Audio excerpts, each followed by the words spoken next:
everyone, and welcome to the channel. My name's Ursula Bielski, and this is Uncanny Catholic. And you are very welcome here, whether you are a Catholic or not, because let's face it, the Catholic faith is pretty uncanny, and anybody who's interested in the uncanny is very welcome here.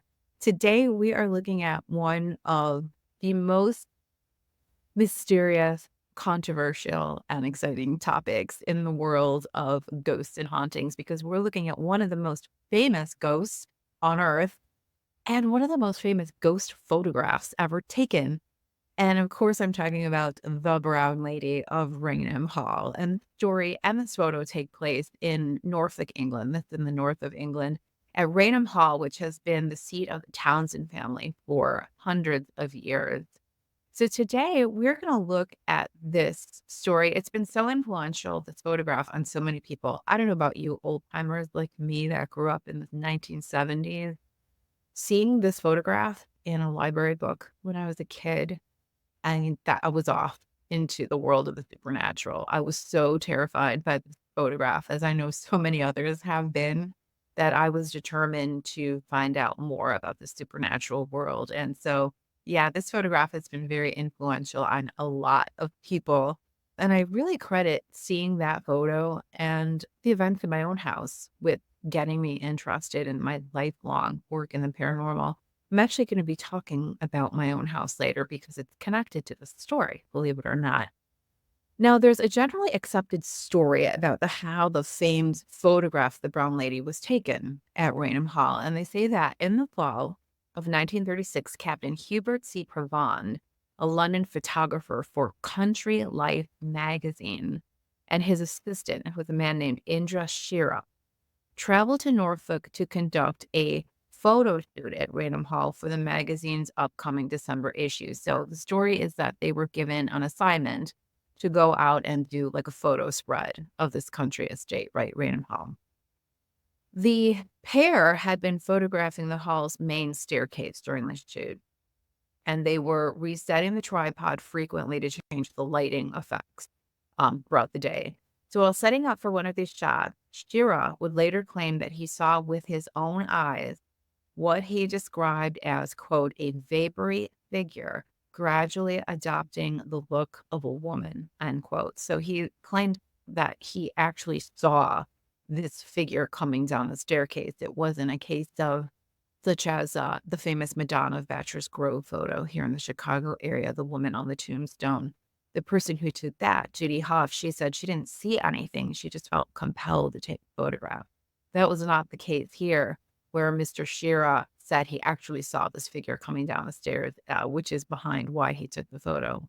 So he thought fast and he instructed his assistant, Provand, to remove the lens cap while Shira focused the camera. And a few seconds later, the flash burst over the stairs and this, of course, sensation was born. Now, the story of the journalist's encounters with the Brown Lady of Raynham Hall was published in Country Life. So the same issue of the magazine that was supposed to just carry this frou-frou spread of the luxurious estate out in the country, it instead carried the story of the ghost, right, and published this famous photo. It was published on Boxing Day, December 26, 1936, and it caused such a sensation that just a few weeks later, the story of the photo appeared in Life magazine. And if you're not familiar with that, if you're a younger sort, Life magazine was this hugely popular magazine all over the world. I mean, I really can't think of anything comparable to it today. It'd be like it was on the Joe Rogan show. So like if Joe Rogan was talking about it. So this story was spread around the world and the photo was spread around the world. And it was just a massive international sensation.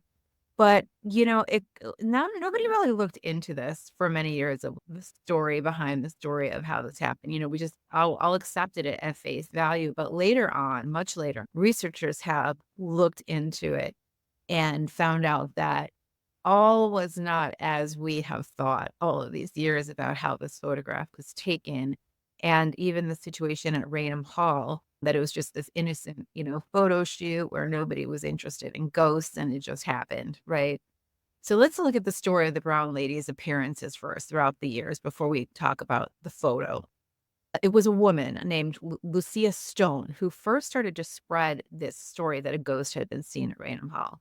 She had been attending a party just before Christmas one very cold evening in 1835. So this is the first sighting of the Brown Lady. The guests were put up for the night, and after the affair, a Colonel Loftus and a friend of his named Hawkins claimed to see what they called a brown lady as they made their way to their rooms. The brown, they said, was in reference to a transparent but unmistakably brown brocade dress that the phantom wore. So they was not only the color, but they actually could see the material, the brocade material, which is like a kind of like a carved material that has a lot of texture to it. The men claim the phantom resembled more than a little the woman in a painting that hung in one of the guest rooms. And this was actually a room that the family referred to as haunted. And the picture in the room we'll talk about in a minute because that was one of the former ladies of the house who had sort of a weird reputation. The woman appeared to Loftus again the next night, but this encounter was a little more unsettling because this time he saw the lady's face, which they hadn't seen the night before. And it was, he said, a moment he would never forget. He said the visage of the spirit bore empty eye sockets sunk into a luminous countenance. Okay, so remember this because it's going to be important later when we analyze all of this. The encounter purportedly sent many of the Raynham staff packing, leaving the family without any servants for Christmas holidays.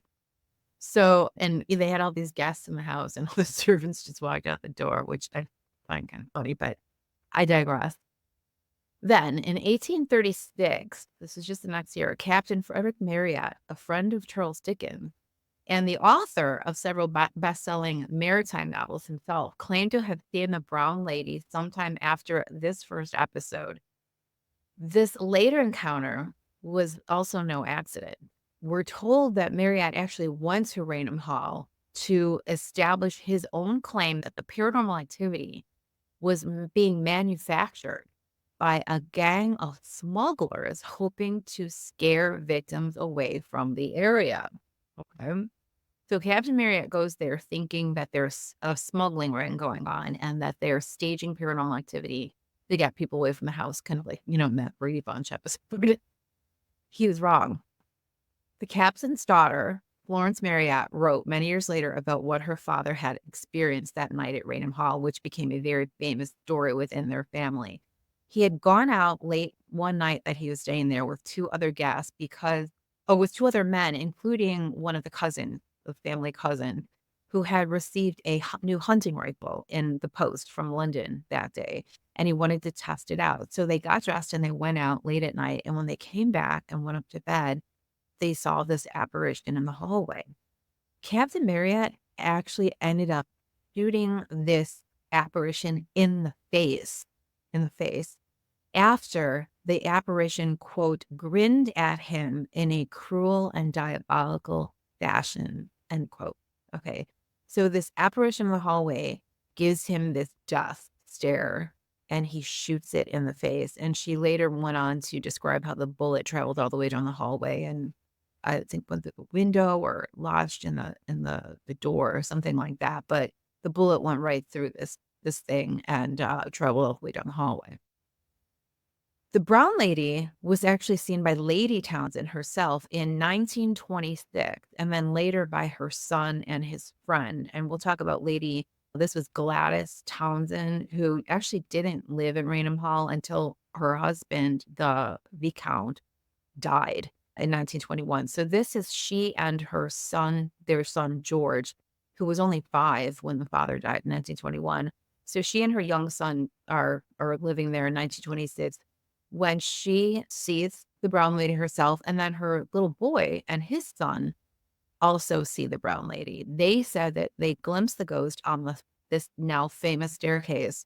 And like the others before them, they identified her with the portrait that hung in the so-called haunted room in Raynham Hall, the bedroom where these other men had seen and heard some supposedly, sort of poltergeist activity where like the doors would open and they would hear footsteps and things like that inside this room. as well as seeing this apparition out in the hallway. Now, in the early 2000s, some research was done that is really important. It revealed a lot of things about this case that we didn't know before. It was done by a man named Tom Ruffle, a longtime member of the Society for Psychical Research, is a very prominent English paranormal investigation society, the original one, going back into the 19th century. He was inspired to look more deeply into the photograph's background after hearing a lecture that was given by Alan Murdy in 2006 at the 30th International Conference of the SPR. Ruffles noted that Murdy's lecture relied on the records of the society that were housed at Cambridge University, and in particular on a report that had been assembled by a man named GVC Herbert, who was one of the society's research officers at the time of the photo. Ruffles believed that this report was not entirely trustworthy, and he went on to talk about that in his paper that he wrote about, which I will put down in the description of this video. If you'd like to read it, it is online. You can read it for free. It's great, a great paper. Ruffles notes that a number of issues with Herbert's report were discovered when he started to look into it, including the fact that reported, quote, other anomalies had been found in the picture. These turned out to be not anomalies at all, but they were the result of reflections of the banister, the stair risers, and the paneling reflecting the flash of the photographer. So in the picture, if you look carefully at it, you'll see what the reporter, the reporter that was sent there was talking about, that there seemed to be like light anomalies in the photo, but Ruffles explains that these were just artifacts from the flash interacting with these environmental things. So Ruffles also went on to say that in these files of the Society for Psychical Research, there's a testimony from a chemist named Jones who claimed to have seen the photograph at the moment that it was being developed. He actually saw it come out of the solution, okay?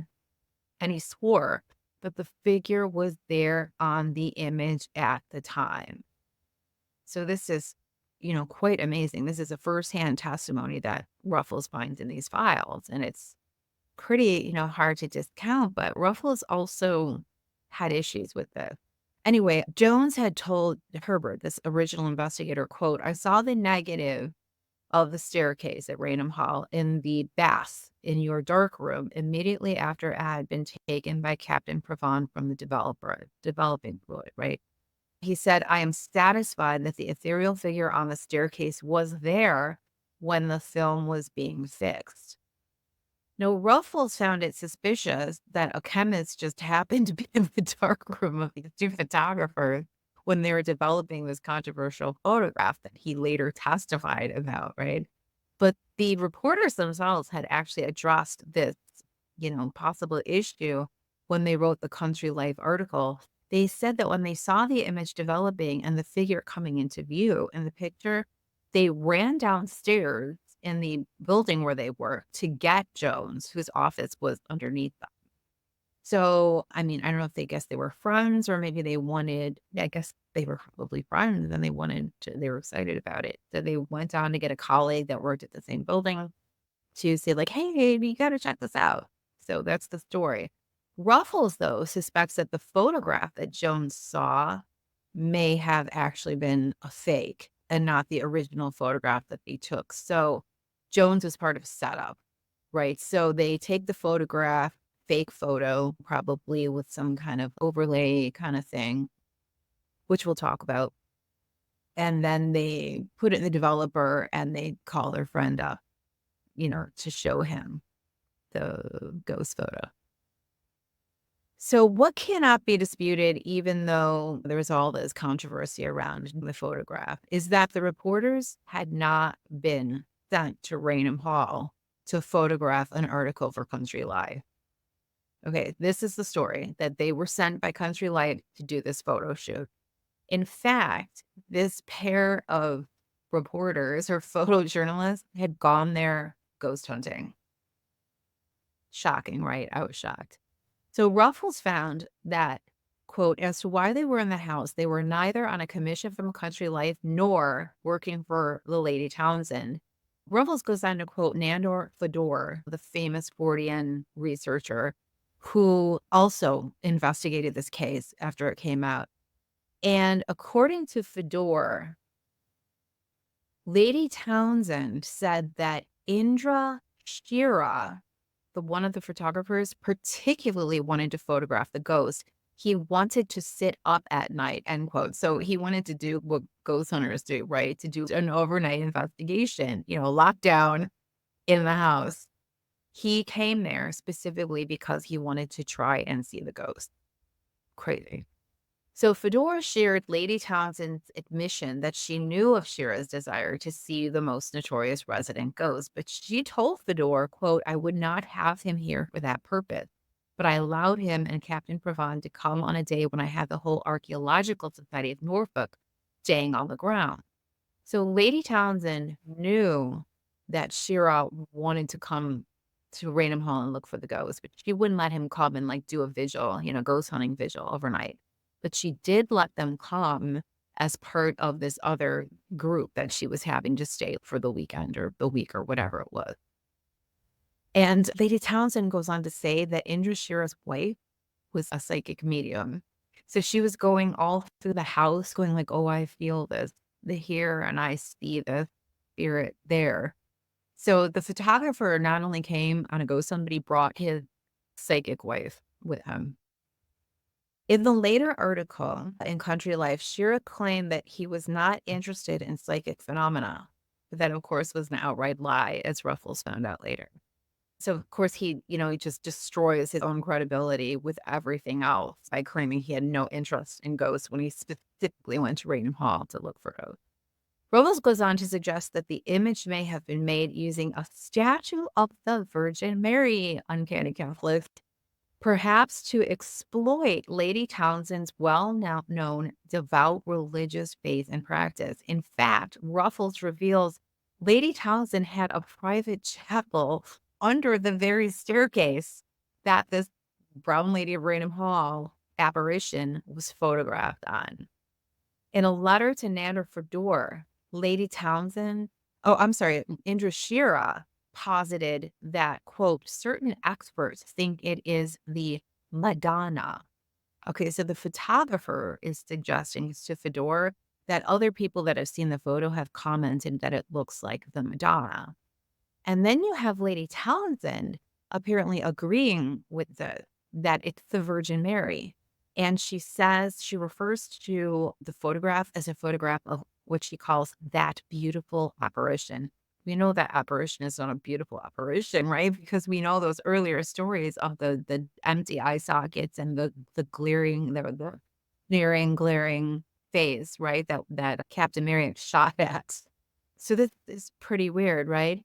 After reading these snippets, I started to wonder if Lady Townsend, who was actually the Dowager Marchioness Townsend by that time, because as I mentioned, her husband had died in 1921. So she was the Dowager at that time. She was living in the house with her son, who would have been like a young teen at the time, maybe like 13 years old, 12 or 13 years old. So it's interesting. I wonder if maybe the Townsend family had some like closet Catholicism, or maybe she was fast Catholic. I couldn't find out any more of this. It did turn out later that she was a well-known writer, and we'll talk about that in just a moment. Because wait, as I say, there's more.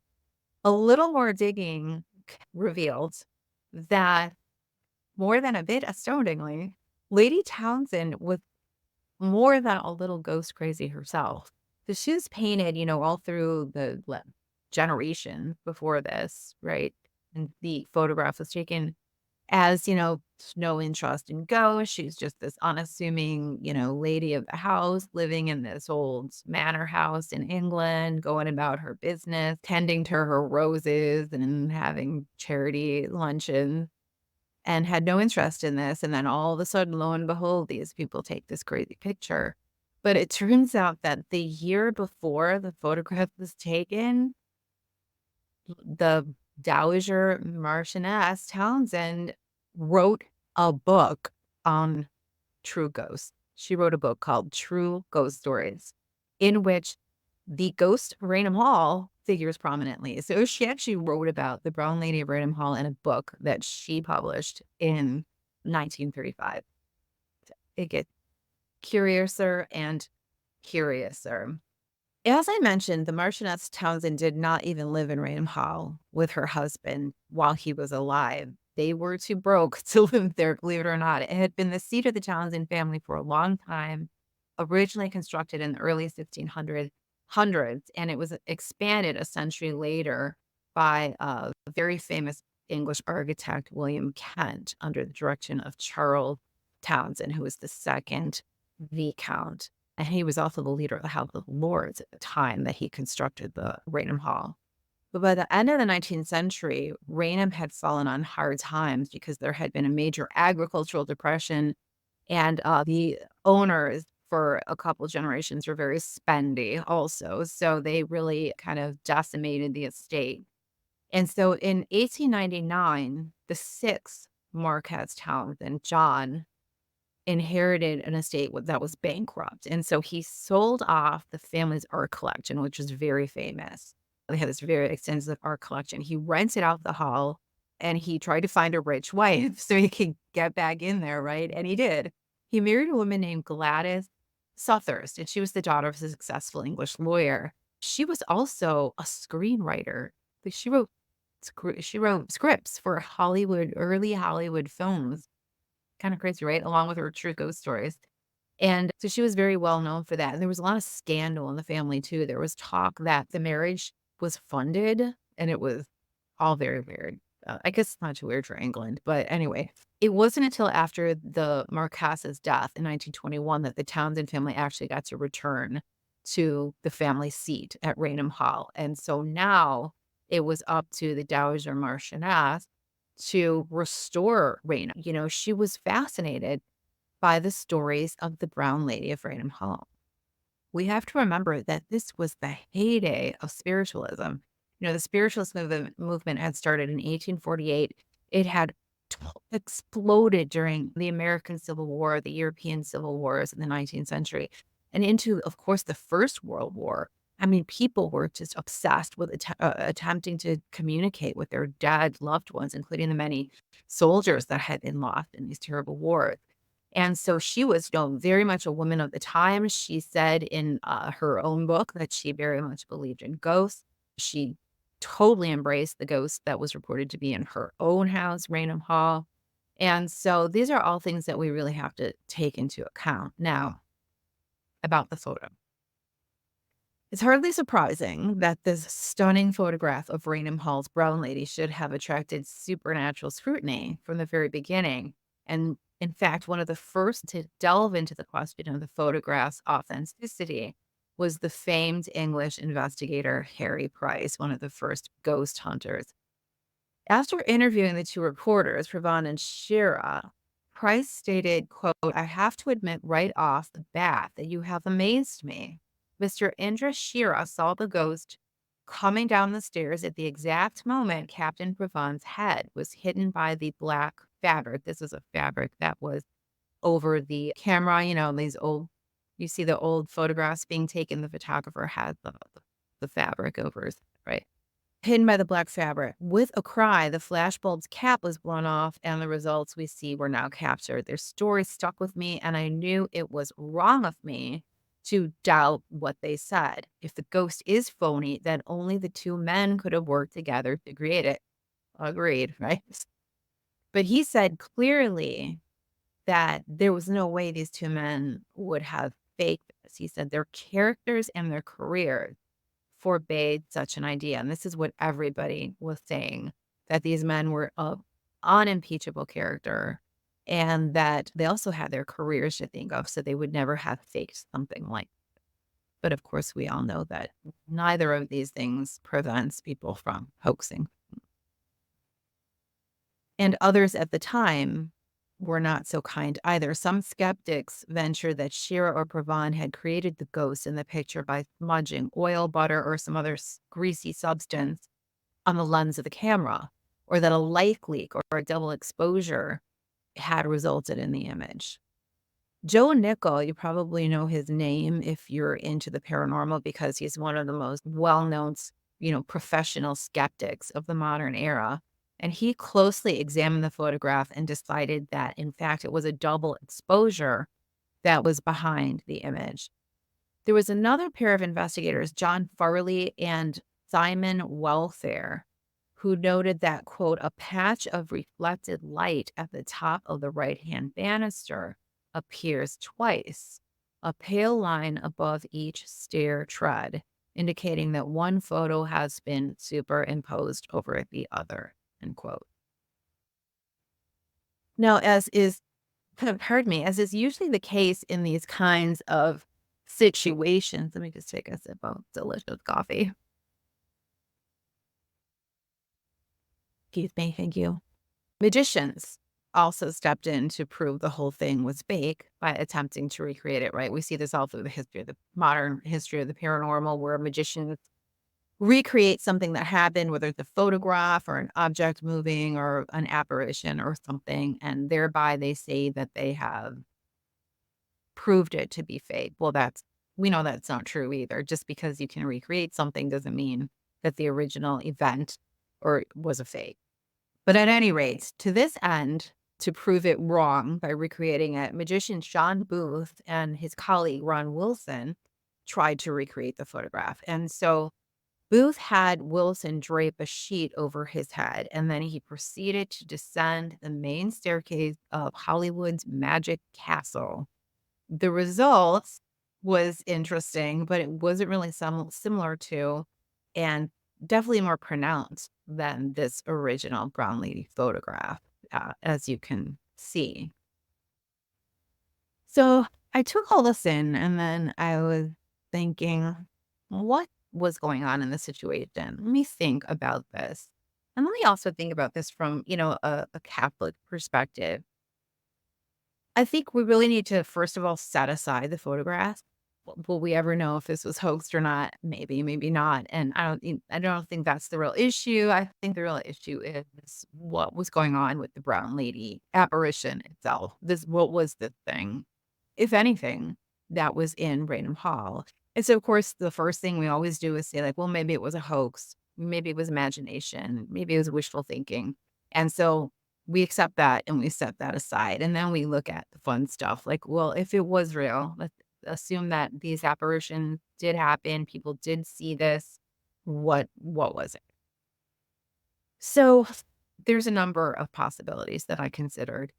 Is it a true haunting? Now, for those not familiar with parapsychological terms, a true haunting means there's not actually a person there. There's not an intelligent entity there. There's not an actual presence there.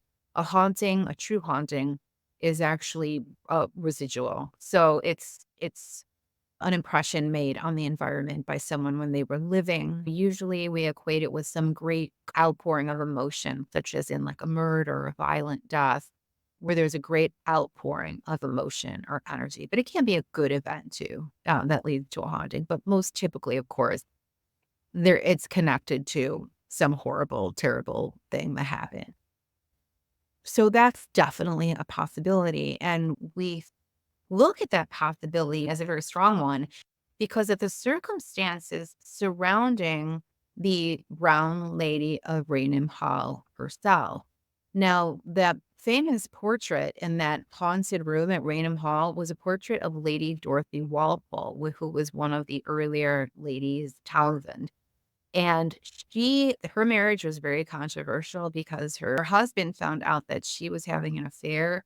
He locked her literally in Raynham Hall. Like, she was not allowed to go outside. And so she spent these many long years just wandering through the house, which really set off alarms for me because this was very similar to something that was going on here in my own home that I grew up in Chicago. Still live here on the north side of Chicago, as many of you know. And the house I grew up in was built by my great uncle Andrew, who was a developer here on the north side of Chicago. And it was falling apart by 1967 when my parents bought it, and they kind of rehabbed it, sort of. Not like today's rehabbing, but they kind of put it back together, shall we say. but it was built in 1912. So it was pretty old when they bought it. And many of you who know me know the story of my growing up in that house. We would hear footsteps on the stairs every night when we went to bed. And there were other things that happened in the house over the years that I was growing up. But these footsteps we would hear on the stairs every night, like 1 or 2 o'clock in the morning. My dad was a police officer at the time, and they had rotating shifts. They might work 8 to 3 one day, and then the next night they might work 3 to midnight, and the next night midnight to 9 a.m. or 8 a.m. So he was always gone at different times. It was really unsettling. It was just an extra unsettling because we would hear these footsteps come up the stairs during the night, and you wake up in the middle of the night and you don't remember right away whether dad's at work or not. So sometimes the footsteps coming up the stairs were him coming up to bed after coming home from work, and sometimes it was nobody or whatever this thing was that was in our house. So we lived with this growing up, and it was certainly influential on me and what I ended up doing with my life and researching the paranormal. But, it wasn't until I published my first book in 1997 that we discovered a possibility for what might be behind this experience that we had every night for so many years in the house. My mom was a school teacher, and when her friend, a colleague of hers, another teacher, found out that I had published this book, it was the first time that she knew about what had gone on at our house. My mom never talked about it in their friendship. My mom did know that the woman had lived across the street from our house before my parents bought it. So she had grown up in the house directly across from the house that we were living in.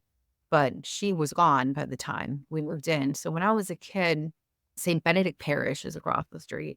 And so it was the big church of St. Benedict. It's a whole square block of church building. So when I was a kid growing up, directly across the street, there were two houses that frame houses the church had bought. There was the high school building at one end of Bell Avenue, and then there was a building that belonged to the parish had bought that they used for meetings and things like that. And then next to that, there was another frame house that the pastor emeritus, Father Ackerman, lived in. And it was great growing up across from him because he played the piano and he would have the screen door open at night and he'd be playing the piano. It was great. And then there was the convent on the corner where the nuns lived who taught in the elementary school, in the high school. But at any rate, before the parish bought that house right across from us, my mom's friend grew up in it. And she told us this incredible story that the people that lived in our house before my parents bought it were an elderly brother and sister. They had grown up in the house. Their parents had died years before. And the sister was severely mentally ill. And she was confined to the house, not by her wicked husband, but because of her illness. So this was extra terrible because she wanted to be a nun, desperately wanted to be a nun. But of course, she couldn't because of her illness. But she was living directly across from the schools of St. Benedict and the convent where the nuns lived who taught the children there because it's what she so desperately wanted to do and she couldn't do it. But my mom's friend said that she would dress up like a nun. She'd put on a black dress and she made like a black habit veil, to put over her hair. And she would sit in the front window of our, Victorian house day in and day out. And she would watch the children going to school and the nuns going to school to teach them and just, wistfully watch them. And sometimes she would sneak out of the house without her brother seeing, and she would go over to the convent and try to sort of like blend in. Such a sad story. It just, oh my gosh. But when I heard this, I had been studying parapsychology and I thought, my gosh, could this be a true haunting that we're experiencing where this woman's energy was confined to this house day in and day out for all of these years, going up and down those stairs every, morning and night, sitting at that window. Could we have been hearing could this be this residual energy of this woman who spent her entire life, so many years of her adult life, literally trapped in this house? So that seemed to be a distinct possibility. And that's what I thought about our house for many years until actually just recently, or the last like 5 years, I started to reassess what was going on. And that's a story for another day. And I'm actually just finishing up my memoir about all that. So I'll talk more about that on another day. But story of the Brown Lady at Rayhnam Hall, when I read about Dorothy Walpole being confined to that house and then being seen on those stairs and in that hallway outside of her room, it really reminded me of what we had experienced growing up and kind of the theory about the ghost in my own house. But when I went to look now at the story of Dorothy Walpole, that came to mind, and then I put that on the back burner, and I thought, "Okay, well, what are the other possibilities?" Let's consider the possibility that the brown lady ghost was what we refer to as a true ghost. So this is a real spirit of a person who died that's remaining around for some reason. Now, throughout ghost hunting, this is like the typical thing where people go like, "Oh, the person can't move on because X, Y, or Z." Right? Well, this stuff isn't true. Like, souls do not get stuck on the, earthly plane. That's just not a thing, and I didn't know this until, again, like, the last 5 years when I really started to learn about theology and really understand how all of this stuff works. So I got swept up in all of that stuff too, the mediums coming in to help people go to the light and all that. That's not how it works, and I'm not ridiculing the people that do that or believe that because it is a powerful deception that's put forth by the devil to make us believe that our loved ones are stuck here. They are not stuck here because they can't move on, they can't let go, they can't do that. They are stuck here because they need our prayers. And that's the only reason that any soul would be here interacting with us. Theologians tell us that the dead are occasionally either permitted or even charged to linger where they died or where they sinned. And so this is a possible explanation for a lot of the ghost stories. They sometimes remain until enough prayers or masses are said to gain their entrance to heaven. But sometimes they only stay for a brief time. So not the whole purgatorial time. Sometimes God will, we're told by some priests, allow people to maybe stay with their family for a while as comfort, maybe stay. One priest said that a lot of souls are permitted to hang around in churches so they can be comforted by the Eucharist during their time in purgatory, during their suffering. So there's a lot of different ideas. And again, we don't have a lot of information about what purgatory is like, but we have a lot of personal information and ideas from very holy people, and especially from exorcists that have a lot of familiarity with. They've seen into a lot of this through the cases that they worked on. At any rate, so we're told that Lady Raynham of 1936 was particularly devout in her religious practice. And this was interesting to me because I read a blog by one theologian who suggested that the people who passed away, they may not necessarily come to their loved ones, appear to their loved ones in dreams or in their homes or what have you to ask for prayers because they may realize that their loved ones are not religious. They may not pray for them. So they'll appear to someone who they know would is more likely to pray for them, which I find fascinating. So, it's very interesting, and I seem to have seen this in my own life where people that were not really close to someone who died had a dream about the person or saw the person, and looking back on that, and I say like, "Well, that person's, like, very devout and was always praying for everybody, so I wonder if that's why the person appeared." So I find that very interesting. So that's possible that if Lady Townsend was known for her devout religious life, maybe this apparition that Lady Townsend saw I think the year before the photo was taken, maybe that apparition appeared to her because she knew that Lady Townsend would be likely to pray for her. And it might have been a very different apparition than the apparition that was seen the century before. So, if you see what I'm saying, so maybe this was not the ghost that people were seeing upstairs. These country houses, of course, have lots of ghost stories. There are many other ghost stories at Rayhnam Hall. I'm going to put a link to the Ghost Lores podcast episode I did one of the first ones I did, like, last month. It was about Rayhnam Hall, so there's a lot more information in there that's not the religious aspect entirely. If you wanna listen to that, that would be great.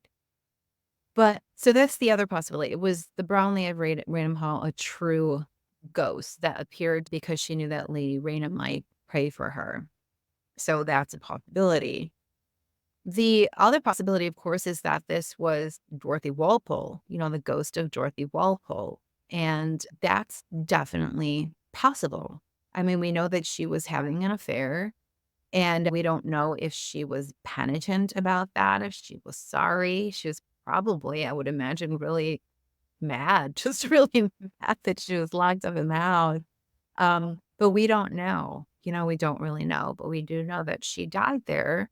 And maybe God allowed her to spend some of her purgatory in that house where she died. Maybe she also sinned in the house. We know that the paramour did spend some weekends at the house. So it's possible that she also sinned there. So that's just a possibility that Lady Dorothy Walpole was a ghost, that the Brown Lady of Raynham Hall is a case of a true ghost. There's something about all of this, though, that also sends up alarms for me as a, sometimes demonologist as well, and as a Catholic, and that was those early reports of the run-ins with the apparition in the 1800s, who described this very frightening and unnerving figure that had these horrifying features, the empty eye sockets, the leering smile, described as diabolical. I think that's a real interesting possibility here. One of the possibilities is that it was a damned spirit. Some exorcists tell us, I think it was Father Vincent Lampert, who I'm not a huge fan of, but I know he mentioned in one of his interviews that all of the exorcists all meet every year, I think in Rome for like the exorcist convention, and they bat around different ideas because they have to like come up with theories about things from the cases they work on. And so he said a lot of exorcists believe that damned spirits are allowed to roam the earth. And that's sometimes when we encounter very nasty ghosts, that this is what we're encountering a lot of the time. And it really makes a lot of sense when you think of all the murder sites that are haunted, all the bars and the brothels that are haunted. That makes a lot of sense. And we're told that God will sometimes allow the damned to even scare us because he wants to warn us about what could be waiting for us if we don't live according to God's commands and according to the life of Christ. So that's definitely a possibility if you believe in that theory that the spirit that was seen at Raynham, at least in the 1800s, in those terrifying encounters, was a damned spirit. Or maybe this was a demonic presence in the house for whatever reason. Don't know what was going on at Raynham Hall. It had been the established house there for hundreds of years in the early 1600s. England at that time was still filled with pagan practices, ritual pagan practices. We don't know what went on in the house. And so many families came and went through the house too. We don't know what happened. Were there terrible things that happened? Were there murders that happened? Was there abuse? Was there addiction? All the kinds of things that we're told can be doors for the demonic. So was a door open somewhere at Raynham Hall that allowed the demonic to come in and manifest itself in this way, the people that were living or staying there. Those first encounters were a, over a decade before spiritualism as a popular practice began. So it's doubtful that seances were taking place in the house directly around that time of those first 1830s encounters with the apparition, but they probably were later. But it's possible that there was occult activity going on in the house or on the grounds even long before the house was built. So these are all possibilities about what was behind this. At any rate, regardless of whether the famous photo of the brown lady of Raynham Hall was legitimate or if it was hoax, a woman of some spiritual sort does seem to have walked the halls of Raynham. keeping company with these other family ghosts, as I mentioned. I don't know if we can draw a firm conclusion about what's behind the enigmatic brown lady of Raynham Hall, but I think what's certain is that this centuries old home has seen a lot of life in its years, a lot of living and death and trauma, all the trauma that families go through, and that it's haunted in a very real way by that history and those memories, even if that history has not manifested in any photograph. I hope that you have enjoyed this episode of Uncanny Catholic, and I hope that you will subscribe to the channel. Please share this video to all your Catholic friends and Facebook groups and stuff. I feel shady doing that myself, but please do. I'd really like to get the word around. And please like this video, comment something that really helps YouTube to keep showing my videos to more people. And if you want to get notified when new videos are aired, which is every week, then hit the bell next to the subscribe button, and then you'll get notified when that happens. And until the next time, I want to thank you for being here, and I want to remind you to pray for ghosts, including the ghosts of Rayhnam Hall. I'm Ursula Bielski. See you next.